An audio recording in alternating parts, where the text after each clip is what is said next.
Selamat malam Bapak Ibu semua. Selamat malam Andre. Gimana kabarnya seminggu kemarin ya? Kita ada kejutan untuk pertama kalinya dalam beberapa tahun kita kena halting di HSG-nya ya, karena minus lebih dari 5% ya, di suspend selama 30 menit.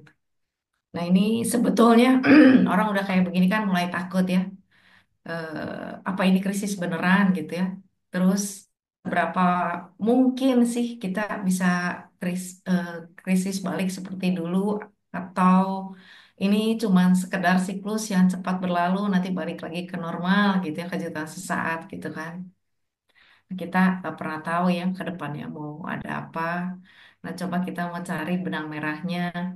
Ada kesamaan apa dari krisis-krisis sebelumnya ya, Dre?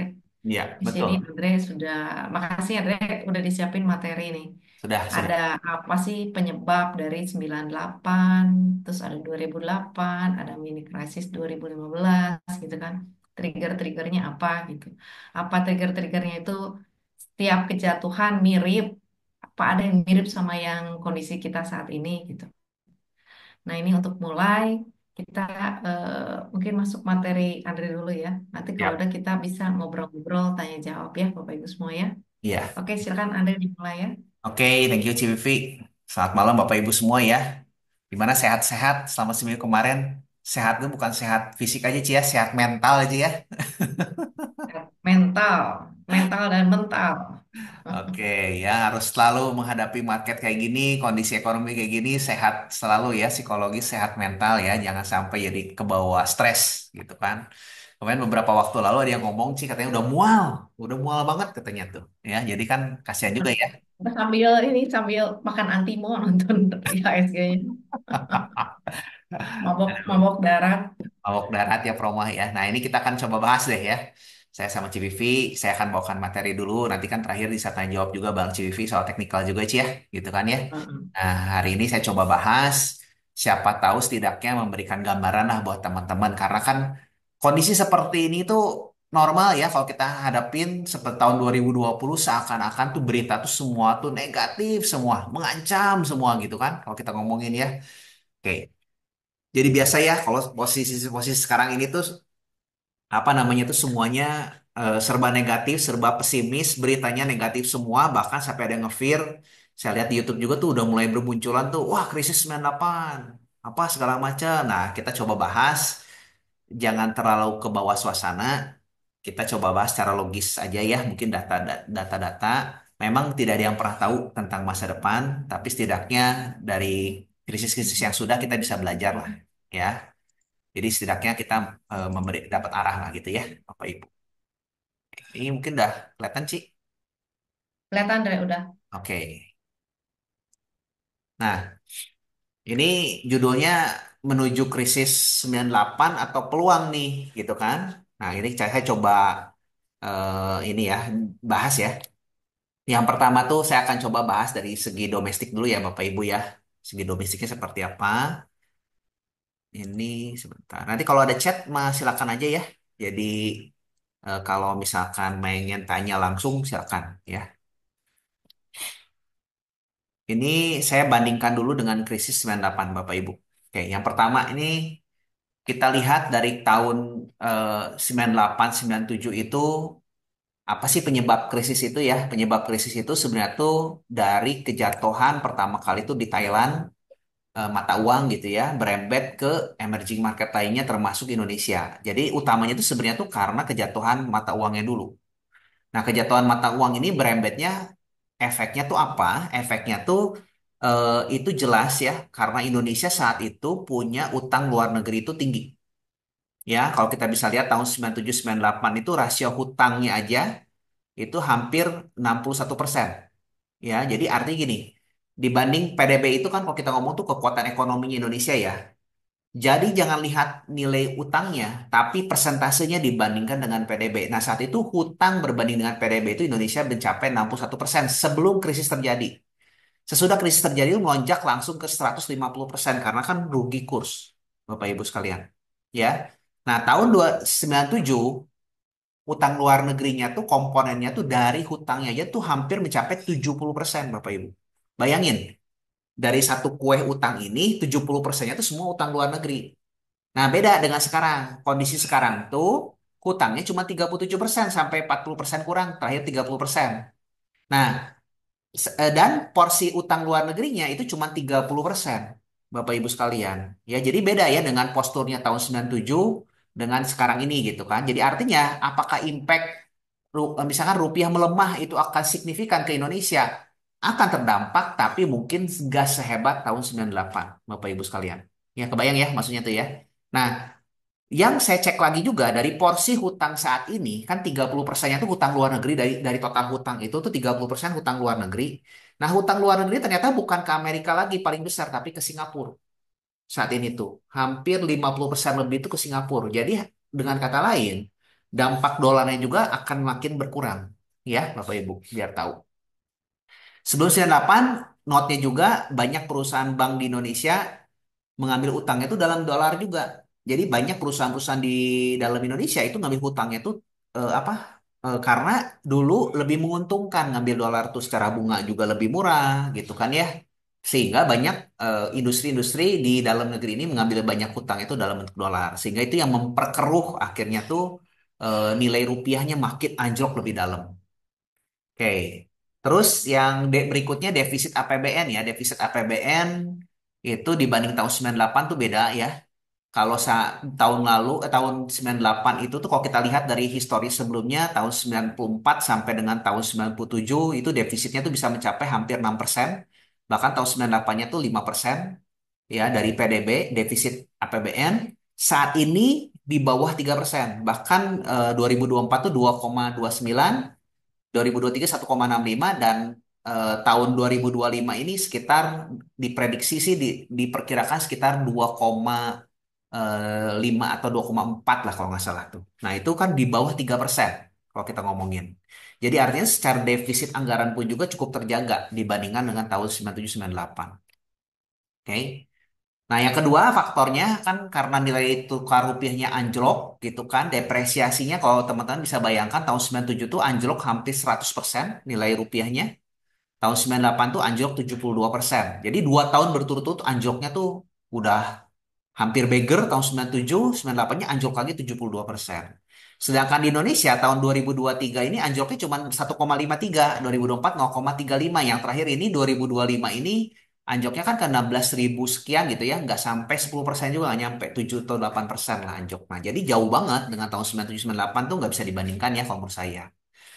Nah, perbandingan cadangan devisa juga beda. Kenapa anjloknya juga cukup dalam? Ya, karena dulu cadangan devisa itu kecil. Cadangan devisa sebelum Krismon itu tuh sekitar hanya di 5-7%. Sedangkan sekarang tuh sudah berada di atas 10% ke atas. Ini sempat anjlok 2025. Kenapa? Karena kan masih di awal tahun ya. Sebenarnya kalau sambil berjalan harusnya devisa akan bertambah. Nah, berita bagusnya tahun ini 1 Maret ini juga kan ada DHE nih. Itu sekitar 1.000 triliun lebih. Ya, itu kurang lebih berarti 2 kali lipatnya. Kalau dihitung berdasarkan ini, itu bisa jadi naik cadangan devisa itu bisa mencapai 20% lebih loh. Jadi artinya ketahanan devisa kita tuh kalau memang prediksinya benar ya, itu bisa sampai 20% lebih. Artinya ketahanan untuk menjaga rupiah juga masih cukup bagus ya dibanding dengan tahun 97-98. Ketiga, tahun 98 tuh sistem perbankannya tuh masih lemah. Ya, kalau kita lihat tahun 96 dan 97 sebelum adanya masalah di perbankan tahun 98 itu NPL-nya sudah tinggi tuh hampir di 6-7% rata-rata NPL. Caranya juga kesiapan modal bank itu cuma di bawah 10%, bayangin. Single digit car. Jadi banyak yang ekspansi kredit tanpa kecukupan modal yang tinggi. Nah, itu yang bikin masalah. NPL tinggi, carnya juga kecil, ya, LDR-nya juga maksimal gitu. Biarpun 80% ya, bayangin cuma lending 80% aja, NPL-nya di 6-7%. Nah, saat ini gimana? Lending hampir 80-90% rata-rata gitu ya, tapi NPL cuma di 2%.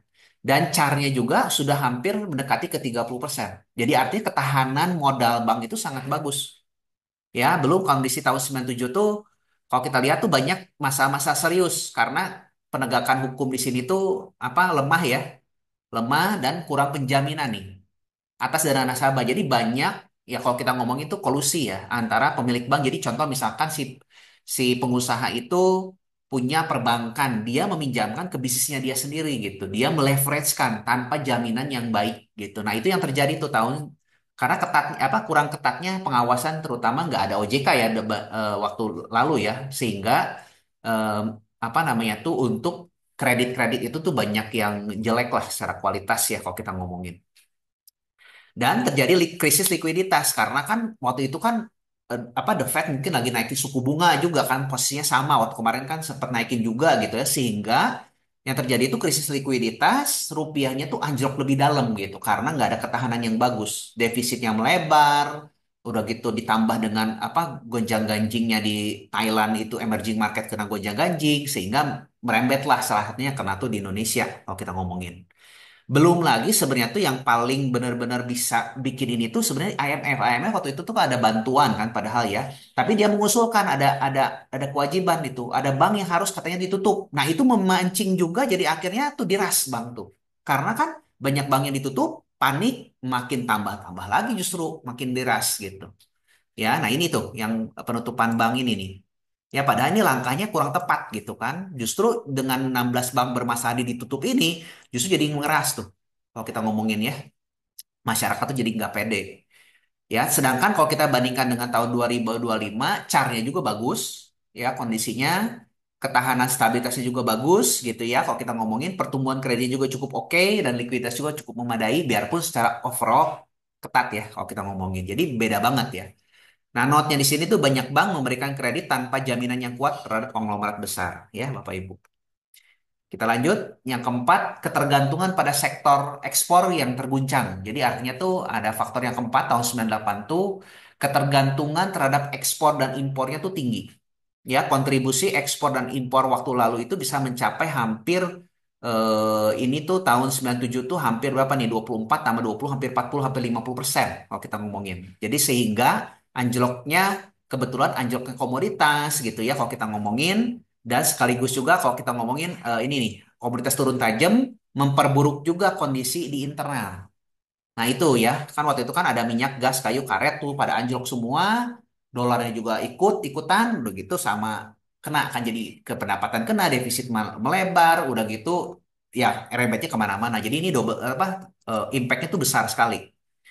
Dan krisis kepercayaan terhadap pemerintah akhirnya serangkaian dengan event ekonomi ini tuh dari mulai kita ngomongin ekonomi yang anjlok, inflasi meninggi, kan otomatis ya rupiah menanjak itu kan inflasi tinggi, daya beli menurun drastis gitu, makin miskin, makin melarat, belanja susah. Itu yang menimbulkan krisis ketidakpercayaan pada pemerintah. Sehingga akhirnya tuh dengan ada banyaknya isu kolusi, korupsi dan lain-lain tuh akhirnya demo mulai dan itulah mulai tidak stabil, makin diperparah lagi gitu kan.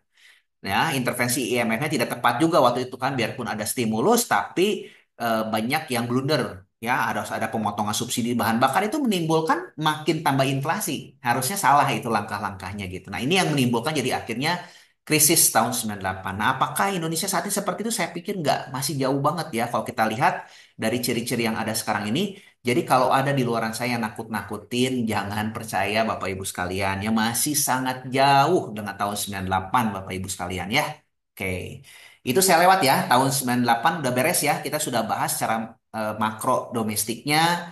Udah clear ya Bapak Ibu sekalian. Nanti kalau mau nanya silakan. Saya akan sambungkan dulu. Berarti kita nggak bisa sambungkan dengan krisis tahun 98. Berarti apa yang kita bisa petik? Kita coba ambil tahun 2015. Ya, krisis mini koreksi yang tadi si Vivi katakan di tahun 2015 gimana? Oke, kita lihat ya di tahun 2015 ini tuh apa namanya tuh ini kalau mau nanya langsung silakan ya ambil chat ya. Penyebab kejatuhan tahun 2015 itu tuh yang pertama tuh karena adanya pelemahan ekonomi global. Sama seperti sekarang ya, ekonomi globalnya lagi slow down ya, udah gitu penurunan harga komoditas juga, ada dampak kenaikan suku bunga US juga gitu kan, krisis ekonomi juga kan China. Jadi sebenarnya hampir sama dengan kondisi sekarang ya. China-nya melambat, komoditasnya turun, otomatis kan karena China melambat ya salah satu yang ekonomi yang di emerging market yang bertumbuh sangat hebat waktu itu kan China melambat, udah gitu komoditas juga kena imbas karena saat itu dampaknya suku bunga US-nya yang mulai naik kalau kita ngomongin. Dari faktor domestiknya pelemahan rupiah kena sama seperti sekarang, ketidakpastian kebijakan ekonomi pemerintah. Nah, ini terjadi sekarang ya. beberapa paket Pak Jokowi itu tuh pertama kali menjabat Bapak Ibu sekalian. Jadi putaran pertama Pak Jokowi itu kan tahun 2014 Oktober. Nah, beliau meluncurkan nama itu beberapa kebijakan ekonomi, eksekusinya lambat, kurang mampu meredam sentimen negatif. Agak familiar dengan kondisi sekarang, ya. Lesunya pertumbuhan ekonomi dan ekonomi tumbuh hanya 4,75%, sedang lebih rendah dari 5%. Familiar? Sekarang kita di 5% juga mulai turun ke angka 4,4, katanya cuma hanya 5% kurang tahun ini. Nah, ini agak mirip-mirip ya kondisinya ya kalau kita lihat ya. Oke. Nah, di tahun 2015 juga terjadi ketatatan apa likuiditas yang ketat kalau kita sebut ya. Karena pertumbuhan PDB-nya cuma hanya di bawah 5%, 4,79 lebih rendah ya. Lesunya ekonomi, lesu ekonomi karena peredaran uang lebih lambat karena kesulitan likuiditas ya tahun 2015. Suku bunga BI naik ya, yang tadi BI rate ini dan dia dipertahankan di 7,5 tinggi banget. Suku bunga tinggi. Ya saat ini kan cuma berapa? Di bawah berapa persen ya? 5 ya atau 6% ya kurang lebih. Nah, ini sekarang udah 7,5. Suku bunga tinggi menyebabkan peminjaman naik, menghambat investasi dan konsumsi. Familiar dengan saat ini? Melemahnya rupiah, depresiasi sempat signifikan menembus 14.000 yang tadinya mungkin di 11 ribuan atau 12 ribuan gitu ya, menyebabkan harga barang impor naik menekan daya beli. Nah, familiar dengan kondisi sekarang? Penerimaan pajak yang rendah. Penerimaan pajak hanya mencapai 85% yang digadang-gadang di ribut-ribut tuh awal tahun sekarang tuh yang katanya penerimaan pajak Indonesia turun 30% katanya tuh ya. Ibu Sri Mulyani bulan Februari udah gitu di follow up, ada follow up lagi. Bu Sri Mulyani ngomong bulan Maret tuh, oh ternyata direvisi ada kenaikan. Bukan direvisi, ada kenaikan. Di Maret ini sudah turn around katanya tuh. Yang tadinya defisit, yang tadinya penurun target lah pendapatan pajak itu minus menjadi plus katanya biarpun masih single digit kurang ya kalau kita ngomongin. Berarti kan sudah ada kenaikan tuh penerimaan pajak. Yang digadang-gadang kalau tahun ini tuh penerimaan pajak turun tuh karena restitusi pajaknya gede katanya tuh dan itu nggak berulang katanya ya. Familiar tapi kode-kodenya mirip-mirip dengan kondisi tahun 2015. Lesunya sektor komoditas, batu bara CPO anjlok gitu kan. Nah, sekarang sama nggak kondisinya? Perlambatan kredit bank, pertumbuhan kredit melambat karena suku bunga tinggi dan ketidakpastian ekonomi. Mirip ya, kalau kondisinya kita sebut ya. Nah, ini Bapak Ibu sekalian. Nah, kita lihat bandingin ya dengan 2015 dengan 2025 ya kalau kita ngomongin.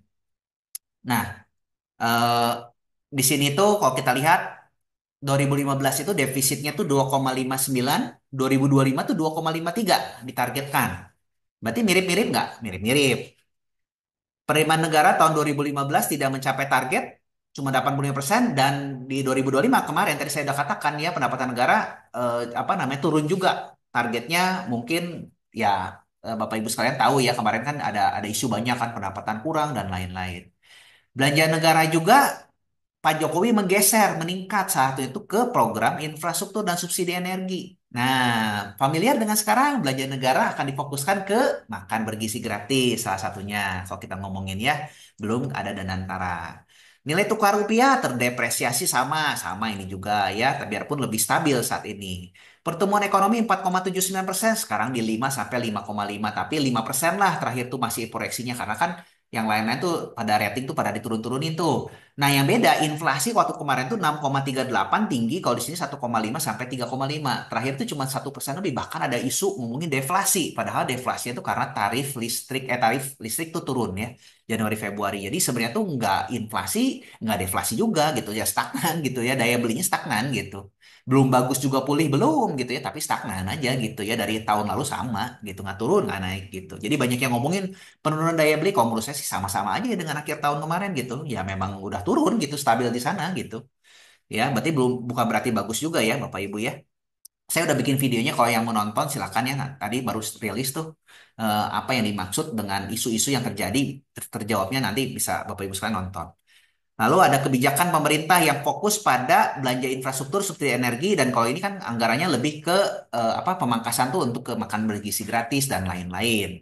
Total hutang jatuh temponya gimana? Ini 3,1%, rasio terhadap PDB-nya Indonesia sekarang 3,6%. Jadi kan kurang lebih hampir sama Bapak Ibu sekalian yang jatuh tempo ya, bukan total hutang ya. Oke, yang tahun ini kan 800 triliun, waktu itu juga sama 3%. Jadi gini, saya balikin lagi dulu di sini. Banyak yang isu utang jatuh temponya ngeri, tahun ini 800 triliun. Angkanya ngeri, tapi kan kalau kita bandingin supaya apple ke apple tuh dari persentase Bapak Ibu sekalian. Makanya saya bilang 2015 juga udah 3%, Indonesia juga gitu. Sekarang 3,6%, ya hampir sama gitu kondisinya gitu. Nggak berbeda jauh, biarpun secara angka melonjak ya. Karena kan GDP kita juga melonjak gitu Bapak Ibu. Ya, jadi kurang lebih seperti itu. Oke? Nah, kendala-kendalanya apa di tahun 2015 nih? Waktu itu Pak Jokowi katanya kan susah. Coba ya, kita coba cek satu persatu mirip nggak dengan keadaan sekarang.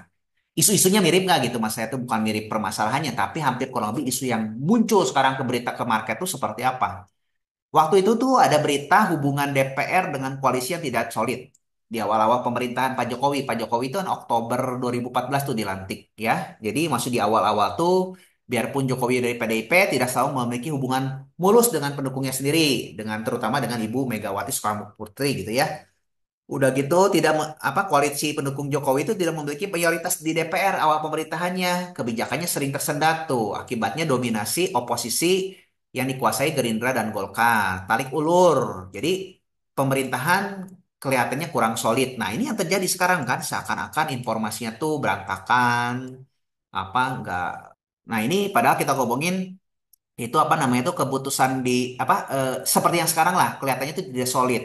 Di awal semua pemerintahan saya lihat tuh tidak semua juga Pak Jokowi ganti kepresidenan ya butuh waktu juga untuk menselaraskan ya, termasuk Pak Prabowo juga saat ini juga butuh waktu untuk menselaraskan ya kalau kita sebutkan gitu. Kalau yang saya lihat tuh setiap ganti kepemimpinan dari pemerintah tuh butuh penyesuaian ya kalau kita sebut. Jadi nggak bisa langsung tiba-tiba tuh langsung berjalan lari gitu kan ya mulus enggak sih ya normal sih kebijakan ini ada yang berganti nggak solid dan lain-lainnya kebijakan ekonomi pun berubah-ubah nih ya waktu di awal ada yang cabut subsidi tiba-tiba nggak dicabut lagi ya dan lain-lain tuh kan kalau kita lihat kebijakan pajak juga ada investasi yang membingungkan gitu kan tanpa sosialisasi yang cukup jadi masih menemukan formula saya lihat tuh gitu di awal pemerintahan tuh semua koordinasi yang lemah antar menteri ekonomi gitu kan. Jadi ini tuh terlihat kurang selaras tuh ya di antara menteri Pak Sofyan Jalil sama Bambang Brojonegoro ya itu nggak apa bingung tuh. Jadi membingungkan ada di pasar dan investor juga jadi pada bingung tuh ya. Terus ada reshuffle dan lain-lainnya cepet reshuffle-nya juga ya kalau kita ngomongin. Ketegangan waktu itu ada KPK sama Polri ya ada konflik besar dengan kasus ya korupsi dan lain-lain sama seperti sekarang ya digadang-gadang kan ada yang isunya korupsi, ada UU TNI dan lain-lain gitu ya kalau kita ngomongin ya undang-undang tapi ya bisa disamakan nggak ya mungkin temanya berbeda tapi ininya sama semua gitu kan kondisi-kondisinya ya. Implementasi programnya waktu itu yang digadang-gadang infrastruktur lambat di awalnya sama MBG juga kan banyak dikritisi lambat budget hamur-hamur duit aja ya itu kurang lebih sama sih isunya gitu ya kalau kita sebut. Nah ini contohnya ya jadi BBM naik Indonesia keluar dari Fragile Five itu kan dinaikkan kan waktu itu kan naik 30% tuh naik 2000 gitu kan. Eh ini kenapa kebijakannya yang diambil merupakan keputusan yang berat karena kita ngomongin tuh anggaran penghematan katanya tuh. Dasarnya penghematan juga sama nggak dengan sekarang? Sama gitu ngomongannya ya kalau kita ngomongin. Terlalu banyak aturan yang dibuat tanpa koordinasi. Nah kalau kita perhatikan tuh eh, waktu tahun 2015 ini BI tuh naik tinggi nih. Sebelum 2014, sebelum Pak Jokowi naik tuh kan ini naik tinggi dulu. Suku bunga BI itu di 7,5 tadi kan. Naik ini. Jadi likuiditas mengering, Bapak Ibu semua gitu kan, anjlok gitu kan, karena likuiditasnya suku bunganya tinggi gitu. The Fed juga mulai naikkan tapi 2015 gitu. Nah ini karena anjloknya kenapa? Karena suku bunga BI-nya tinggi. Itu Bapak Ibu sekalian. Nah begitu turun, market mulai naik, Bapak Ibu. Ya, jadi Bapak Ibu harus paham juga kondisinya kenapa likuiditas waktu itu mengering ya salah satunya karena suku bunga tinggi semua tuh pada nyimpen duit di bank gitu kan termasuk perbankan sendiri gitu kan buat apa saya ngucurin kredit gitu. Nah, ini dengan yang kondisi sekarang gimana? Kondisi sekarang juga suku bunga si apa ini berbarengan nih The Fed-nya naik terus si BI-nya juga naik tuh. ya di 5,75 sekarang kan. Nah, ini sudah ada mulai turun nih dikit-dikit sekarang. Ya, ini kan naik tuh, sehingga kan ini harusnya anjlok ya, pasti karena tinggi kan sininya. Jadi wajar likuiditas makin mengering, ini mengakibatkan jadinya anjlok.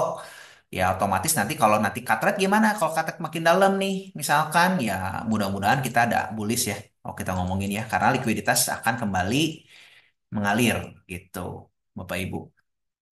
Sorry ya.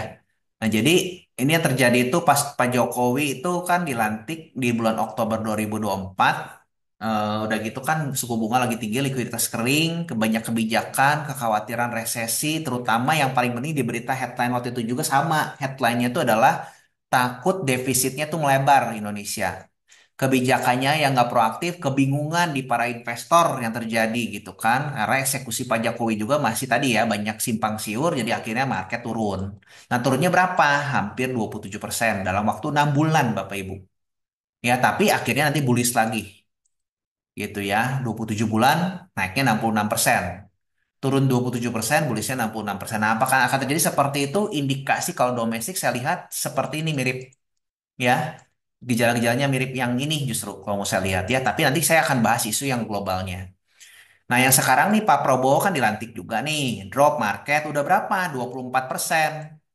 Kalau mengacu ke 27% ya angkanya tuh sekitar 5.900 atau 5.800 deh sampai 5.900. Nah, apakah sudah 6.000 kemarin ini sudah bottom?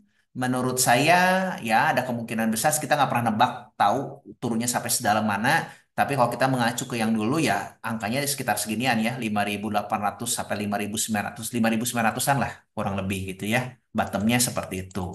Tapi apakah saatnya time to buy? Kalau saya ngelihat sih dengan kondisi yang ada sekarang tuh menuju ke sana saya lihat tuh ya mudah-mudahan tepat. Tapi ini baru dari segi domestik. Saya akan highlight juga dari segi yang globalnya ya buat Bapak Ibu semua supaya lebih update dan lebih paham juga kondisinya. Oke, kalau itu kan kondisi dari domestiknya. Kita lihat bahwa banyak ketidakpastian di dalam negeri, daya beli melemah, kebijakan yang simpang siur. Saat ini tuh trust issue, kalau saya lihat tuh. Ini yang terjadi waktu itu trust issue juga di Pak Jokowi ya, waktu di awal-awal kepemerintahannya gitu kan eksekusinya lemah, banyak yang di mana-mana gitu kan nggak ininya gitu ya. Apalagi waktu itu kan posisinya Pak Jokowi masih setengah-setengah waktu itu ya, yang kepemerintahan juga belum dominan, nggak seperti Pak Prabowo sekarang yang dominan. Tapi tetap yang kali ini juga ketidakpastiannya masih tinggi. Nah, itu di domestiknya. Nah, sedangkan faktornya global sendiri, itu isunya tuh karena ketidakpastian juga. Investor merasa yang banyak yang khawatir dengan ketidakpastian ekonomi. Kalau kita lihat dari yang perbandingan ekonomi dunia di tahun 2015 dan 2016, ini yang terjadi juga sama ya. Jadi tahun 2015 tuh pasar Tiongkok tuh Black Monday jatuh, ya. Pasarnya di China juga jatuh, khawatir tentang perlambatan ekonomi Tiongkok, ya, devaluasi yuan sama seperti sekarang, ya, kekhawatiran kenaikan suku bunga The Fed. Nah, tahun 2015 tuh baru naik gitu ya. Kalau yang di sekarang itu sudah tinggi The Fed, bedanya di sana. Ya, suku bunga udah tinggi. Terus penurunan minyak global ya sama seperti sekarang ya. Ini dari 100 barrel, 100 US per barrel menjadi 40 US per barrel gitu kan. Sekarang minyak di berapa ya? Kurang lebih di 80-70 kali ya gitu ya. Nah, udah turun juga kan dari yang tertingginya tuh di 100 sekian lah gitu kalau ngomongin. Nggak tahu sekarang udah berapa lagi saya nggak update-nya minyak ya. Nah, di 2016 juga koreksi awal tahun volatile market karena ada kekhawatiran resesi global mirip dengan yang sekarang ya. Dow Jones turun 10% dalam waktu 2 bulan. Ya, crash minyak juga sampai ke level USD 30 USD per barrel. Ya, terus kebijakan moneter The Fed yang nggak pasti. Ya, gitu kan. Nah, udah gitu Brexit banyak yang ada yang bangkrut juga apa digadang-gadang akan bangkrut bukan bangkrut negara tuh akan bangkrut gitu ya udah gitu banyak ada Inggris waktu itu keputusannya keluar dari Brexit karena takutnya dibawakan ke Yunani waktu itu kan krisis kan Yunani jadi singkat cerita tuh akan selalu di isu-isu yang keringnya likuiditas saat ini pasti akan ada negara-negara yang masuk ke dalam resesi yang kena dampaknya kali ini Turki ya yang baru muncul kan Turki gitu nah waktu itu Yunani tuh yang lagi Brexit ya. Oke, Bapak Ibu sekalian, biar tahu. Udah gitu, perbandingan hutangnya di Amerika sendiri gimana? Hutangnya Amerika itu udah lebih tinggi saat ini kondisinya dibanding dengan tahun 2015-16 yang itu 100%, 99%, kalau sekarang di 113. Ya, kurang lebih hampir naik 10 persenan. Dan defisitnya lebih lebar sekarang Amerika dibanding dengan defisit di tahun 2015. Dua kali lipatnya ya. Yang ini 6%, yang dulu 3%. Artinya apa? Secara kondisi ekonomi Amerika lebih nggak bagus sekarang dibanding yang 2015. Nah, the Fed baru menaikkan suku bunga. Bedanya di sini. Kalau yang sekarang ini kan sudah naikin dulu dia. Ya, kalau sekarang ini 2015 itu dia turun dulu marketnya karena ada fear duluan akan naik gitu. Tapi isinya udah mulai naik pelan-pelan ya. Nanti terakhirnya naiknya lebih cepat-cepat gitu kan. Kurang lebih karena kan waktu itu baru pemulihan tahun 2008 pertama kali naikin. Yang bedanya di sini. Nanti saya akan kasih tahu jadi nanti impactnya apa. Nah, kalau secara valuasi kita lihat di tahun 2025 dengan 2015 ini, valuasi Indonesia ini saat ini di tahun 2020 Maret 2025 ini cuma 9 kali Bapak Ibu. Ya, ini mirip dengan waktu COVID Bapak Ibu sekalian. COVID 9,48, kita sekarang 9,38. Waktu tahun 2015 terjadi penurunan itu PI-nya Indonesia ini 12 kali loh. Ya, 12 kali. Jadi sekarang under value banget. Jadi PI medianya Indonesia itu di 14-15. Waktu itu drop ya ke 12 kali. Sekarang kita ngedrop ke 9 kali. Gila ya. Gitu ya kalau kita ngomongin. Nah, valuasi Amerika kenapa kok waktu kemarin drop biarpun dropnya hampir sama tapi valuasi lebih mahal karena sebelumnya rally dulu. Kalau kemarin kan kita sideways dulu, sideways nggak kemana-mana ya gitu. Bedanya di sana. Nah, valuasi Amerika waktu itu 2015 itu di posisi 24 kali, 2020 waktu COVID 24 kali, jadi dropnya sampai ke posisi waktu COVID kemarin, 20 Maret sekarang udah 35 kali. Jadi udah over value. Ya, jadi Indonesia dibandingkan all the world sama emerging market ini paling under value. Nah, biasanya kalau sudah under value seperti ini, biasanya ya, kalau yang dari pengalaman saya, justru orang akan kayak prinsipnya fund manager gitu kan, dia akan melepaskan yang mahal, pindah ke yang lebih murah, kan gitu ya, mencari uang itu akan mencari yang returnnya tuh tinggi. Karena valuasinya bagus, begitu growth-nya nanti ada revisi lagi naik sedikit aja ya, udah langsung pada ngalihin semua ke Indonesia. Nah, tapi kondisi sekarang apakah akan di ratingnya tuh growth-nya akan bagus dulu? Saat ini belum, karena kan baru di awal-awal kan baru revisi ya, ratingnya juga pada semua pada turunin, udah gitu kondisinya tuh kan masih belum ketidakpastian dalam negeri masih tinggi gitu. Masih di awal-awal lah sekarang tuh ya, karena maklum ya saya lihat tuh masih di awal pemerintahan sih gitu. Nah, jadi dari skenario nya gimana? Kalau kita lihat beranjak dari tahun 2015, menurut dari yang apa US gitu ya, kalau kita ngomongin, itu kalau kita bandingkan dengan US itu rally dulu 2012 sampai 2015 nih Bapak Ibu. Rally. Sama seperti sekarang kan, rally kan marketnya. Sedangkan Indonesia nggak kemana-mana, sideways. Memang ini ada rally dulu gitu ya, rally sebentar dulu di sini. Beda kalau yang sekarang tuh kan lebih sideways-nya lebih lebar, lebih nggak kemana-mana, nggak terlalu tinggi. Nah ini drop. Nah begitu drop, emerging market bullish, market Amerika selama setahun ke depan tuh nggak kemana-mana. Ini yang dimaksud dengan adanya rotasi ya, gitu, rotasi global. Oke. Nah, apa akan terjadi? Belum tahu ya, Bapak Ibu sekarang ya. Ini sideway-nya lebih parah nih sekarang ini. Nggak kemana-mana ya, Indonesia. Gitu kan, terus drop. Ya, ininya udah rally. Apakah ini akan rally lagi? Ininya nggak kemana-mana. Amerika dalam setahun ke depan. Nah, who knows ya kalau kita ngomongin. Kalau kita punya skenario yang tahun 2015. Tapi, saya ada satu skenario lagi yang saya khawatirkan tuh tahun 2008, Bapak Ibu sekalian. Krisis subprime mortgage. Kita tadi kan skenario tahun 2015 ya, yang ini skenarionya tahun 2007.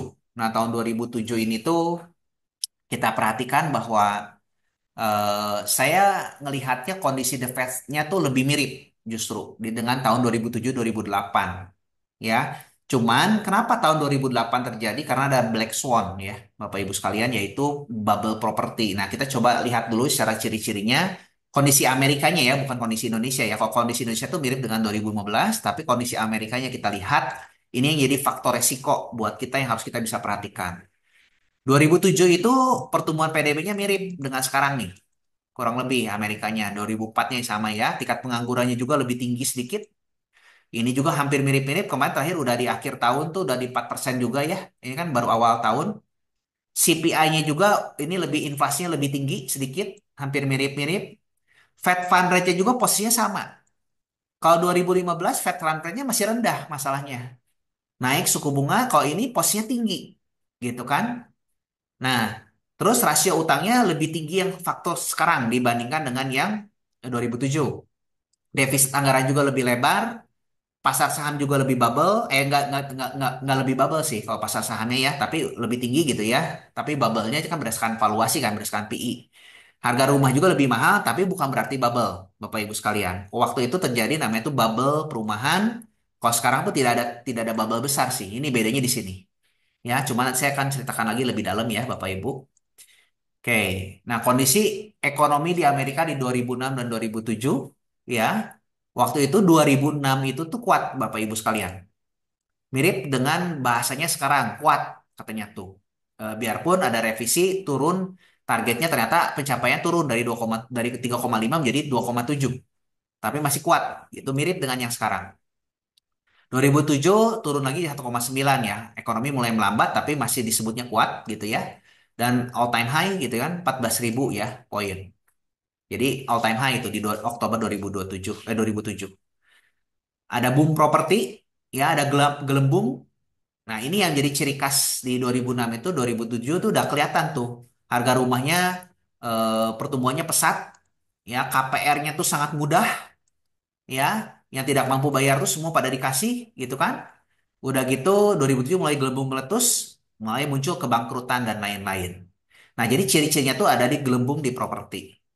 Nah, tahun 2007 juga tuh bangkrut-bangkrut ya, banyak yang apa financial market apa sorry kayak pemberi subprime, subprime apa pemberi KPR gitu juga ada yang bangkrut, bank-bank juga ada beberapa yang ini juga yang hedge fund juga ada yang bangkrut gitu ya. Dan mulai menurunkan suku bunga tuh the Fed-nya karena suku bunganya terlalu tinggi dan akhirnya pecah kan bubble-nya karena ada banyaknya yang waktu itu kan terkenalnya kan ada apa obligasi yang sampah kan, obligasi yang sampah dibalut dijual lagi. Nah, itu yang mengakibatkan jadi bubble gitu kan Bapak Ibu sekalian. Itu tahun 2007. Akhirnya crash-nya terjadi itu di 2007 tengah ke akhir, 2008, sorry. Yang paling puncaknya 2008. Ciri-cirinya kelihatan gitu kan. Tapi 2006, 2007 awal tuh strong tuh marketnya Amerika. Jadi kalau kita lihat ini the Fed-nya kan kondisinya kan dia udah naikin dulu. Sama seperti sekarang, naikin dulu. Ini kan naik, marketnya euforia, dropnya bisa 58% karena ada black swan yaitu pecah dengan properti. Ini seiring nanti the Fed nurunin suku bunga. Ya, jadi polanya seperti itu ya Bapak Ibu sekalian ya. Seperti yang saya udah ceritakan di video-video saya sebelumnya, seiring nanti cut, ada naik dulu the Fed-nya, nanti cut lebih dalam, drop makin dalam.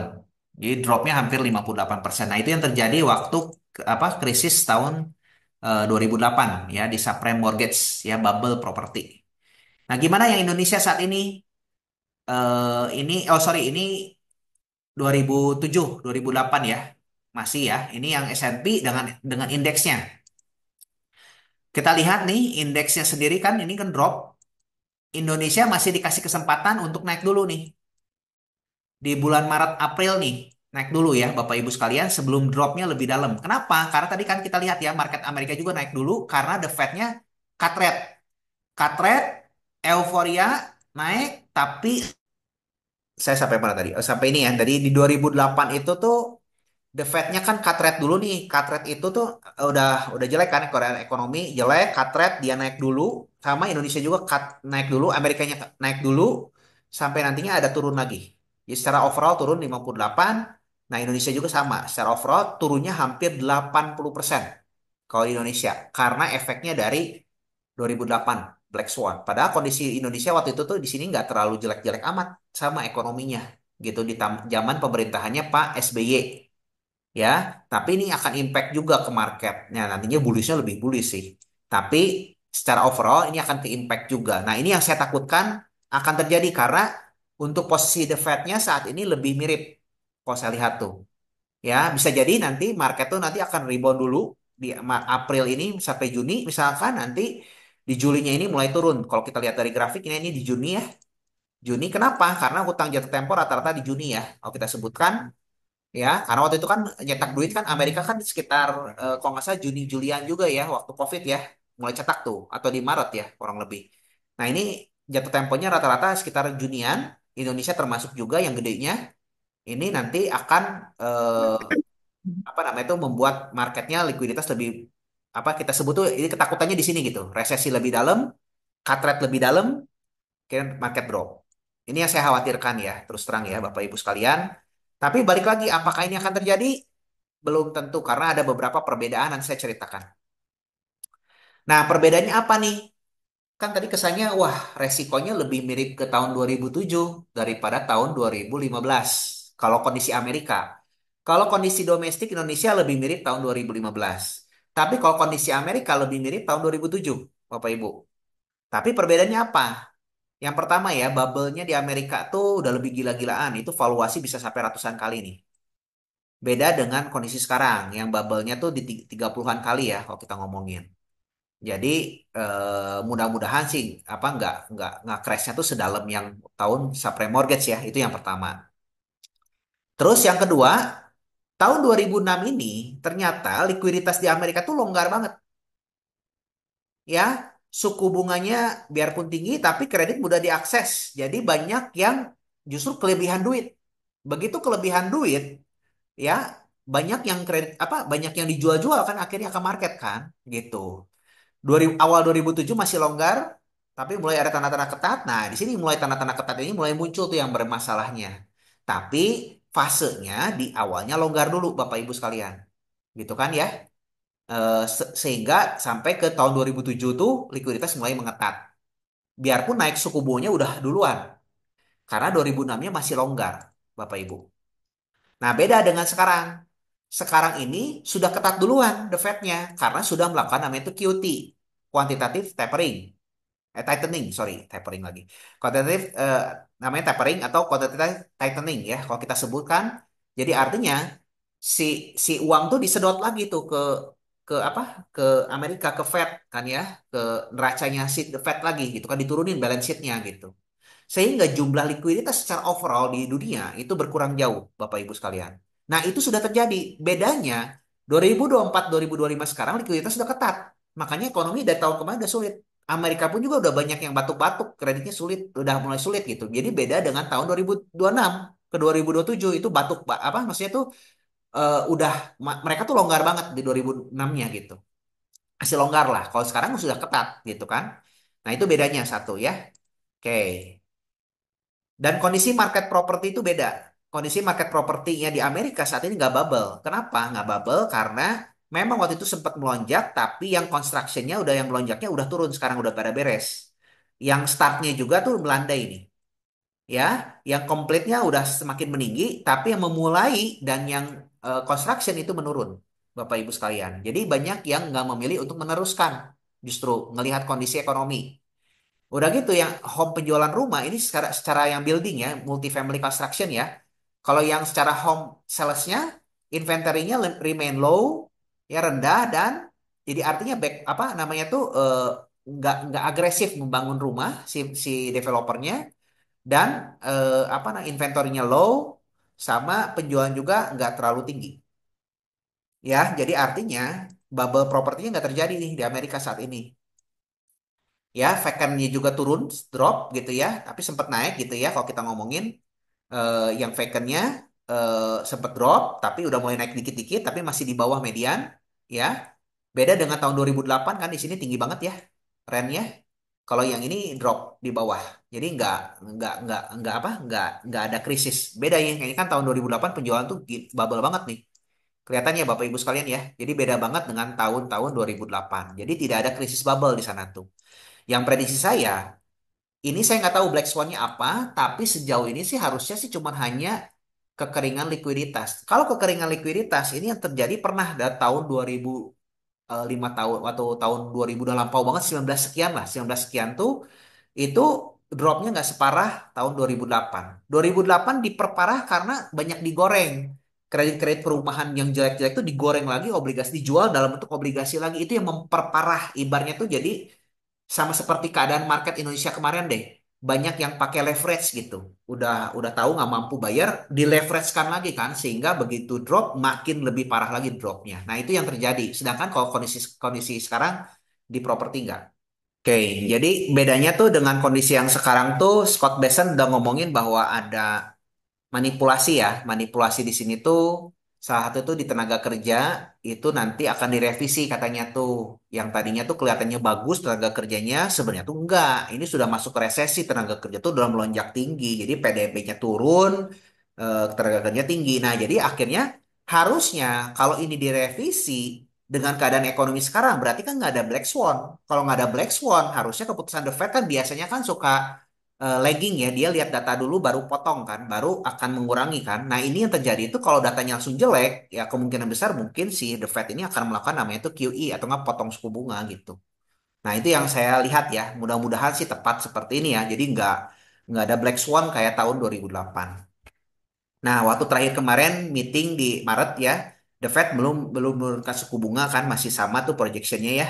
Yang terakhir kan, di tahun ini dia tetap nanti nurunkannya hanya sampai 3,9, jadi dua kali aja kalau kita ngomongin.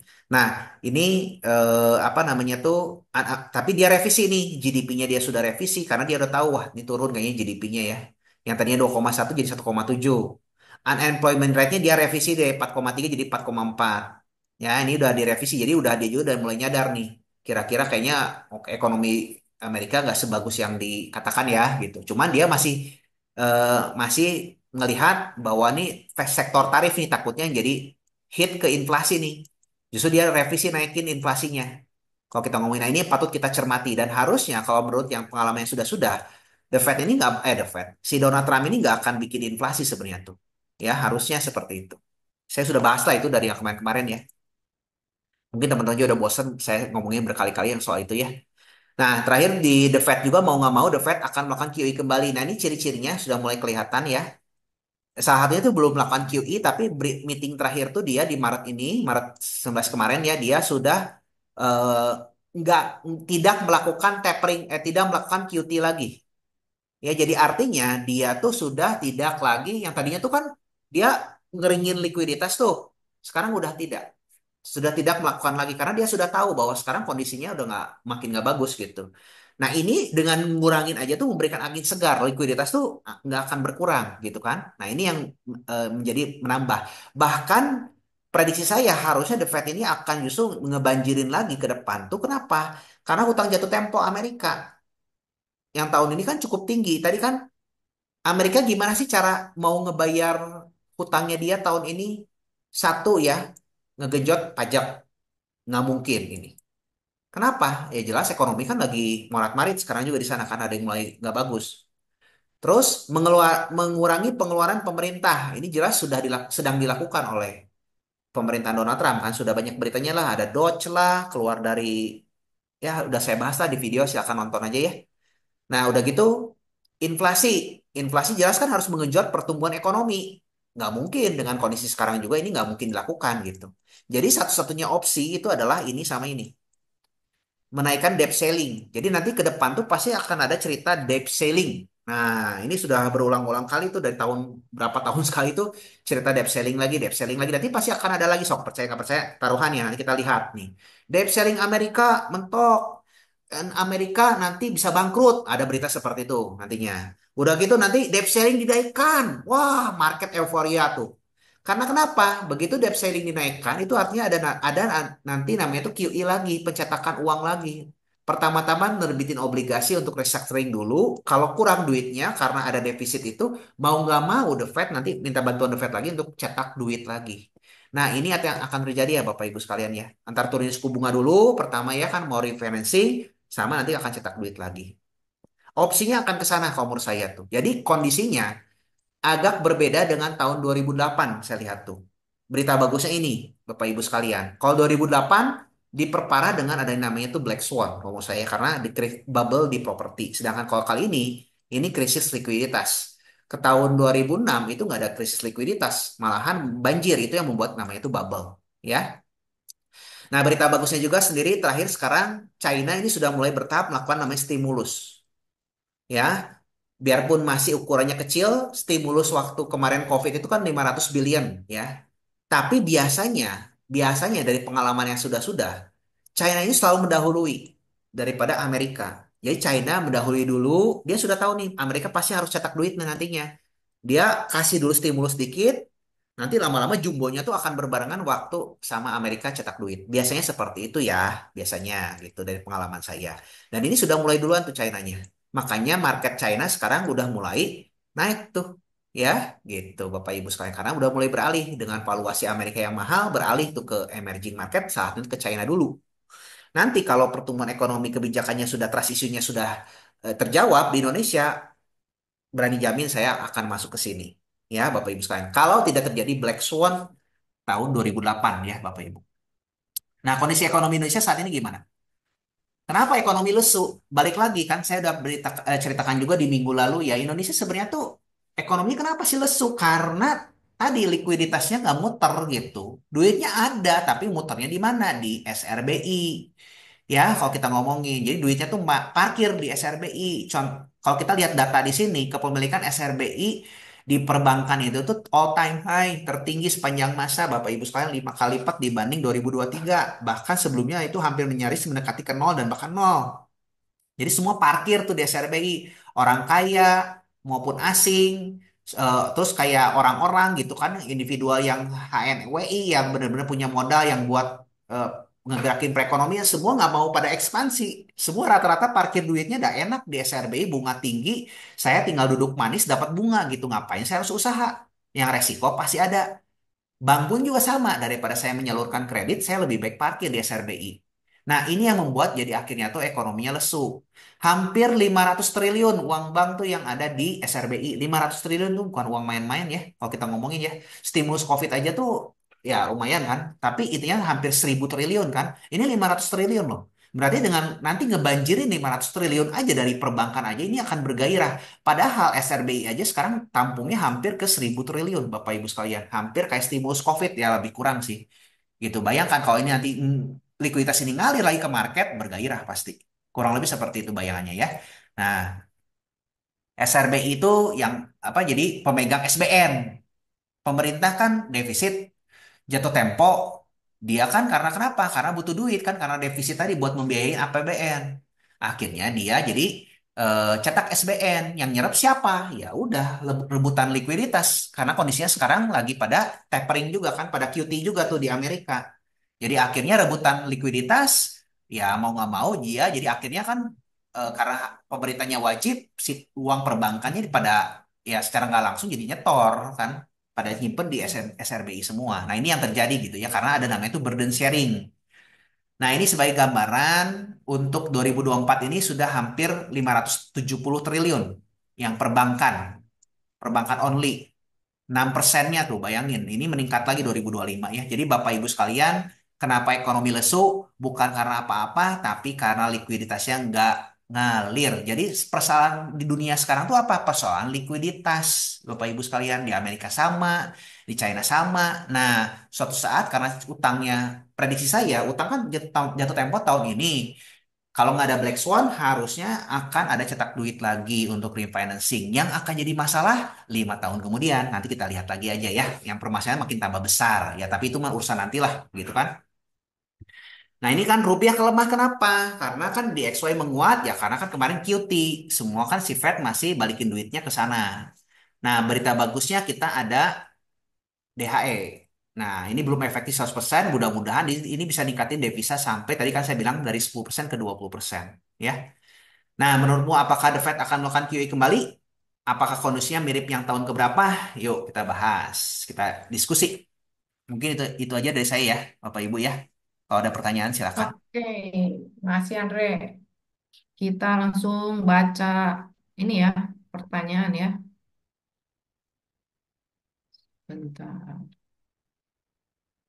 2 April, perang tarif US mulai, tapi IHSG libur. Gimana view-nya? 2 April perang tarif. Oh, Heeh. Tapi kita libur lumayan panjang ini dari 28 masuk tanggal Sampai kapan sih ya? 8 ya, 8 Sampai April. kapan ya? Kita libur mulai Mm-mm, Maret April. ya sih ya? Iya, Oke. Berarti di bursa sampai nanti kapan sih kita? kita bursa ada libur dari 28 Oh, sampai 28 ya. 8. Heeh. 27 masih jalan berarti ya? 27 masih jalan. 27 terakhir. Hmm. Kalau kata saya sih biasanya sih kalau kayak 25, 26, 27 mah karena udah mendekati ke liburan, wah semua kering likuiditas pasti IHSG biasanya kalau kecenderungan likuiditas kering mah pasti turun sih ya kebanyakannya sih ya. Mm-mm. Orang kan libur panjang banyak ketidakpastian ya pegang cash banyak kan ya. Nah itu. Jadi Tapi kalau libur panjang begitu biasanya turun naik turun naik turun naik udah hasil akhirnya tinggal dikit aja selisihnya. ya benar Kan sih panjang ya. Berarti panjang. berapa hari bursa? 28, satu, 28, 31, 1, 2, 3, 4, 5, 4, 7, apa, 1, 2, 3, 4, 5, 6, 7, 7 hari 28 bursa, 7, 7 hari perdagangan. 7 hari perdagangan mah kalau volatile biasa udah balik beda dikit tipis-tipis sih. berarti kita tadi libur Pada 28 sampai tanggal 7 sih ya. iya, 8 masuk lagi. Oke. Ya, kalau kalau perang tarif mah yang diancam Donald Trump mah biasa mah dia mah bukan pengen perang tarif, sih sebenarnya pengen negosiasi gitu si Donald Trump mah kalau pengalaman saya. Ujung-ujungnya pada mi Iya, jadi ricu. tarik ulur gitu makanya bikin market tuh kan tiba-tiba euforia perang tarif lagi turun lagi, oh, euforia lagi. Nah, gitu sih. Itu kan bikin kocokannya luar biasa sih ya si Donald Trump ya. Hmm. Bar hijau panjang, bar merah panjang, selang-seling. Iya, tapi kalau prediksi Ini ada saya pertanyaan, apa sudah masuk ke IHSG? Berapa persen cash yang tersimpan? Ini terserah preferensi masing-masing ya Bapak Ibu. Kalaupun kita ada pegang cash, mungkin nanti Senin, Selasa, Rabu kalau ada yang murah kita belanja ya, Dre. Jadi ini tergantung kenyamanan masing-masing ya. betul, tergantung. Kalau prediksi saya, ini pendapat pribadi lah. Ya, Kamu mau jawab, Dre? oke, kalau pendapat pribadi, Ci, jelas nggak, Ci, suara saya? Jelas ya? Jelas, jelas, jelas. Oke. Ya, pendapat pribadi aja ini mah. Mm-mm. Kalau saya ngelihat sih, ini masih mirip tahun 2015. Jadi masih ada kemungkinan besar mah rebound ya. Tapi kalau sampai sebelum lebarannya mah kayaknya mah berat ya. Karena kan likuiditas pasti kering. Harusnya setelah lebaran itu bakal bagus. Kenapa? Biasanya kan kebijakan Pak Prabowo ini kan butuh waktu ya gitu biasanya tuh dan semakin terjawab tuh kan kok sekarang kan komunikasi yang kacau tuh kan trust issue komunikasinya simpang siur kebijakannya sih bagus-bagus gitu kan apalagi nanti Danantara mau diumumkan minggu depan nih katanya menurut Pak Rosannya ngomongnya sih bukan orang-orang politik semua tuh itu yang diharapkan kan mudah-mudahan sih tepat bukan orang politik profesional yang sudah dikenal market dan tahu jelas dan dia track recordnya punya dia bilang tuh ngomong gitu. Nah, berarti kan harusnya kalau memang sesuai harapan, harusnya itu akan jadi sektor apa sentimen positif ya kita sebut mah ya. Udah gitu kalau apa informasinya mungkin makin diselaraskan lagi dari pemerintah, penyaluran komunikasinya, keseragaman kolaborasinya antar menteri dan lain-lainnya harusnya ini menjawab trust issue tadi pelan-pelan ya dari si asing. Karena kan investor paling benci itu ketidakpastian gitu. Nah, itu yang harusnya sih ada sentimen positif dulu, mudah-mudahan tepat. Nah, itu yang terjadi kan di eranya Pak Jokowi yang saya lihat tuh gitu kan. Biarpun ada ngomongin defisit lah, ketidakpastian lah. Ujung-ujungnya sebenarnya ketidakpastian tadi gitu kan, yang belum jelas gitu. Sehingga nggak bisa ngitung tuh investor. Nah, cuman yang hati-hatinya justru nanti di Juni, Juli. Kenapa? Seberapa jauh ini resesi Amerika gitu kalau saya lihat. Kalau jauh lebih dalam ada black swan kayak subprime mortgage, itu bisa dalam banget jatuhnya gitu. Nyusul yang kedua kalinya. Ya, ini prediksi saya. Karena utang jatuh tempo semua rata-rata di jumbonya di Juni itu. Gitu kan.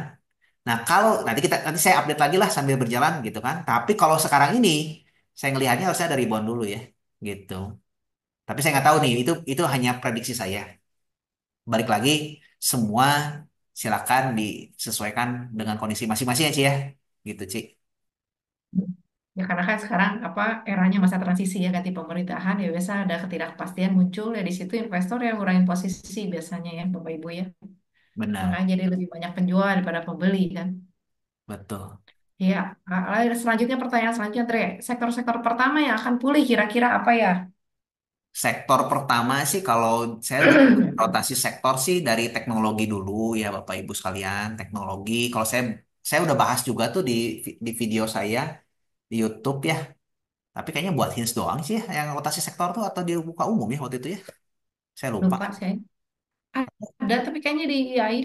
Iya, iya umum umum juga ya dibuka umum ya itu bisa. Iya, AI umum, umum. Iya, Di itu bisa YouTube nonton AI. tuh. Ada. Saya udah bahas rotasi sektor dari 3 siklus terakhir loh. 3 siklus terakhir semua polanya sama tuh. Dia bisa nonton tuh. Di leadingnya tuh pertama kali di transportasi, di teknologi, dan di bank biasanya tuh. Leading keduanya tuh baru masuk ke sektor batu bara kayak gituan lah, energi gitu ya. Itu dibahas udah dibahas lengkap lah gitu katanya Mbak Ci. Nanti aja nonton lah, Ci ya. Ada di YouTube ya. Iya.